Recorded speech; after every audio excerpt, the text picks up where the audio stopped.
And let's bring in Republican Congressman Mike Haridopolos for more on the looming government shutdown. Thank you so much, Congressman, for joining us this morning. Now, Minority Leader Hakeem Jeffrey says that Republicans are divorced from reality if they think Democrats are going to keep the government open with just a promise to negotiate health care later this year.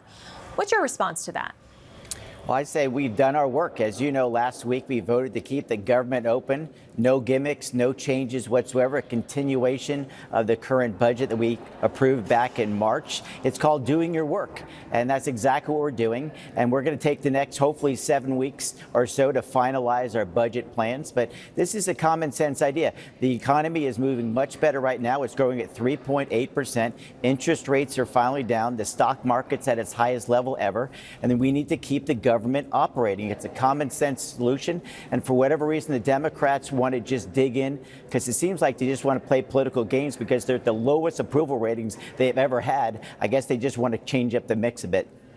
Congressman, I want to get your take on a talking point we've repeatedly heard from the administration, from Republicans, which is that the Democrats' proposal funds health care for illegal immigrants. That is misleading because illegal immigrants are already barred from federally funded health programs. So why are Republicans continuing to repeat that message? Well, one, it's true. I have to disagree with you on this one because, as you know, if you go to a hospital must accept you if you have some type of injury. And as you know, hospitals are then reimbursed by the federal and state governments. And so by a de facto way, that's exactly what's happening. And if you ask Gavin Newsom, the Mr. Democrat himself, he admits that they cover illegal aliens.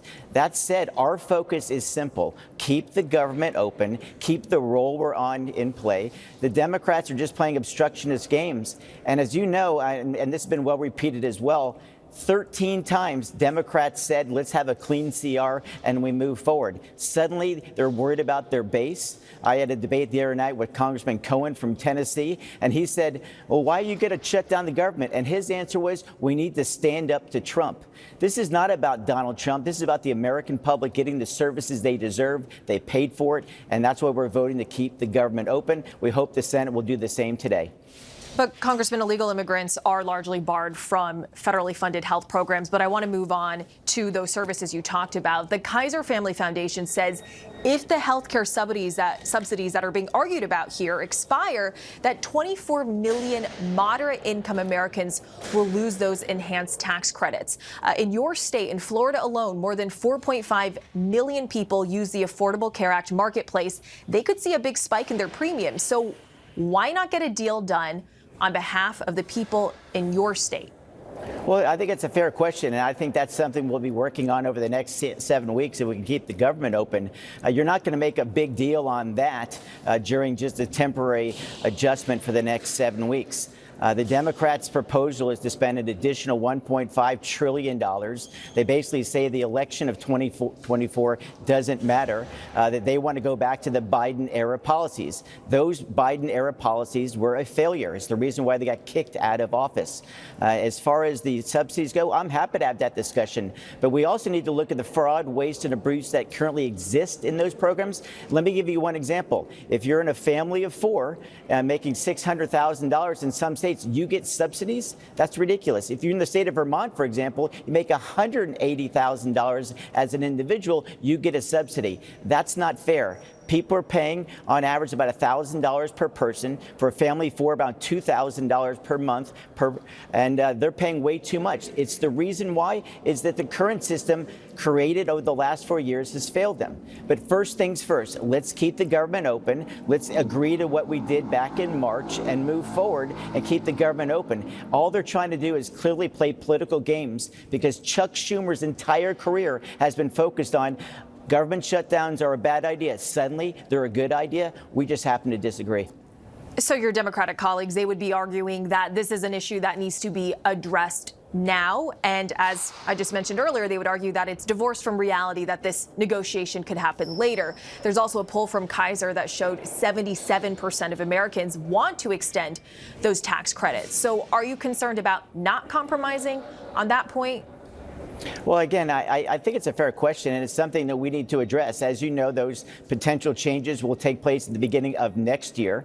And as you also know, that Medicaid changes don't take place until 2027. So we have plenty of time to have some of those discussions. What we don't have time for is shutting the government down. It doesn't benefit anyone by shutting the government down. That's what they're doing. They're at the lowest approval ratings they've ever had. So what are they doing? Like any team that's having a bad season, they fire their coach. And so this is the case where they're simply going to shut down the government, hoping that the political winds will change. What I would argue is over the last 9 months, we've accomplished a lot. Most importantly, stopping the largest tax increase in American history, and also giving tax relief to people who have earned overtime and tips, let alone Social Security. So I'm very confident that people recognize that we've done our work in the House, and it's only the Democrats that are preventing the government from staying open. Let's hope that Chuck Schumer changes his mind again, but I know it's tough for him because he's worried about losing in a few years his U.S. Senate seat. So I'm sure he's worried about the politics, unfortunately, more than he is people who actually need these government benefits. I want to get your take on the White House Budget Office releasing a memo telling agencies to prepare for mass firings if there's a shutdown. And the president just this morning said that a lot of federal workers could be laid off. Do you think that's legal? And would you support it? Well, I think what's going to happen is that we're going to look at, if we have this government shutdown, we're going to ask the question, what is an essential government worker? What's silly to me more than anything else is that if people get sent home tomorrow and literally don't work, once the government does open back up, whether it be in 1 day or 1 week or 1 month, they're going to get all their back pay. That's silly. I think if you're a federal government worker, you should stay on the job, just like the military does in these times. And when we get back to regular order, of course, they'll be compensated. That's the give and take of being a federal government employee. The OMB is very capable. They understand the budget better than anyone. They're going to keep those essential people on. But again, if you're a federal government worker, I think you should show up to work every day, and knowing full well that when the government, quote, shutdown ends, they're still going to be paid. That's how the current system works. Republican Congressman Mike Haridopolos of Florida, thank you so much for joining us. Thanks for your time.